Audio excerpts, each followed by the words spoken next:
aidons à mieux comprendre le monde de l'investissement en Afrique de l'Ouest. Ce podcast vous est présenté par DABA, la plateforme la plus complète pour investir dans les actions, obligations et portefeuilles gérés africains. Vous pouvez télécharger l'application DABA sur vos stores Google et Apple préférés. On commence cet épisode avec une excellente nouvelle pour les investisseurs. Malgré un contexte global partagé, l'indice principal de la Bourse régionale des valeurs mobilières, le BRVM Composite, a poursuivi sa montée cette semaine. Il a progressé de 0,55% pour clôturer à 313,10 points. Cela porte sa performance annuelle à plus de 13%.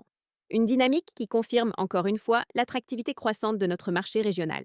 Mais attention, tous les indices n'ont pas suivi le même chemin. L'indice BRVM 30, qui regroupe les 30 principales capitalisations, a fléchi de 0,85% pour terminer à 151,49 points. Le BRVM Prestige, lui, a reculé d'1,30%, clôturant à 129,27 points. Cela traduit un désengagement temporaire sur les grandes valeurs, souvent prisées par les investisseurs institutionnels. Mais revenons à ce qui a animé le marché cette semaine. Les échanges ont été particulièrement intenses. Plus de 19 millions de titres ont changé de main, pour une valeur totale de 8,9 milliards de francs CFA. Un bond spectaculaire de plus de 54% par rapport à la semaine précédente. Cela montre un regain de confiance des investisseurs, même si cette activité reste concentrée sur un petit nombre de titres. Alors, qui sont les grands gagnants de cette semaine? Unilever Côte d'Ivoire continue de surprendre. Le titre a bondi de 43,37% pour atteindre 52 640 francs CFA. Cela porte sa performance annuelle à plus de 712%. 712%, une progression incroyable qui s'explique en partie par la récente cession de près de 99,78% du capital à un consortium conduit par SDTM Côte d'Ivoire. Attention toutefois, le volume d'échange reste très faible, seulement 41 titres cette semaine, ce qui pourrait indiquer des mouvements purement spéculatifs. Deuxième meilleur performeur de la semaine, Safka Côte d'Ivoire, avec une hausse de 23,74% pour atteindre 860 francs CFA. La société, anciennement connue sous le nom d'Alios Finance, affiche un retour à la rentabilité après une intégration réussie au sein du groupe Credaf. Résultat, des fondamentaux renforcés, un profil financier plus sain, de quoi raviver l'intérêt des investisseurs à la recherche d'opportunités solides sur le compartiment financier.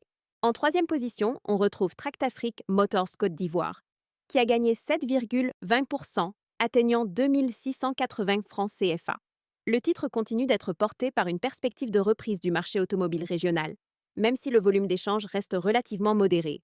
Mais toutes les valeurs n'ont pas brillé cette semaine. BOA Niger a subi la plus forte baisse, avec un recul de 4,66% pour s'établir à 2455 francs CFA.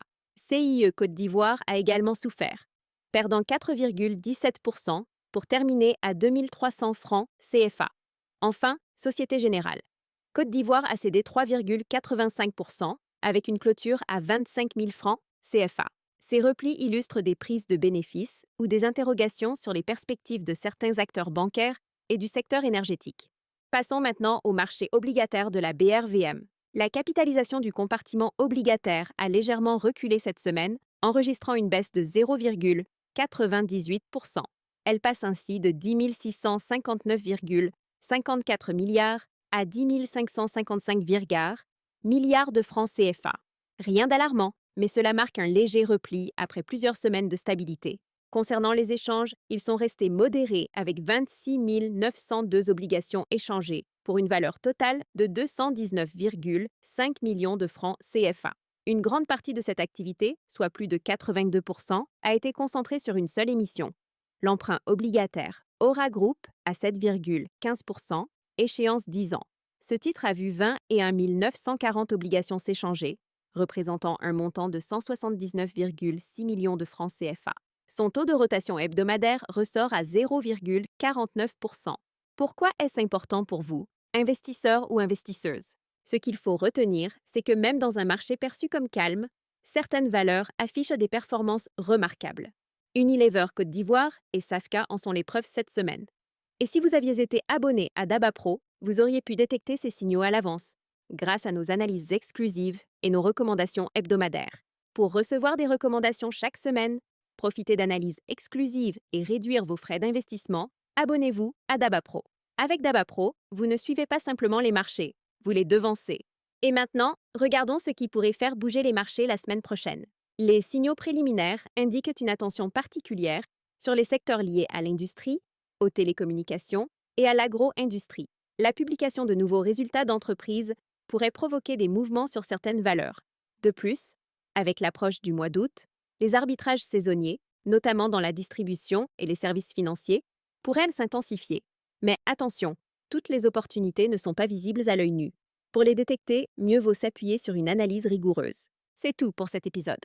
Merci d'avoir écouté le podcast Parlons Marché. On se retrouve demain pour un nouveau résumé. Si cet épisode vous a plu, laissez-nous une note, abonnez-vous et partagez autour de vous.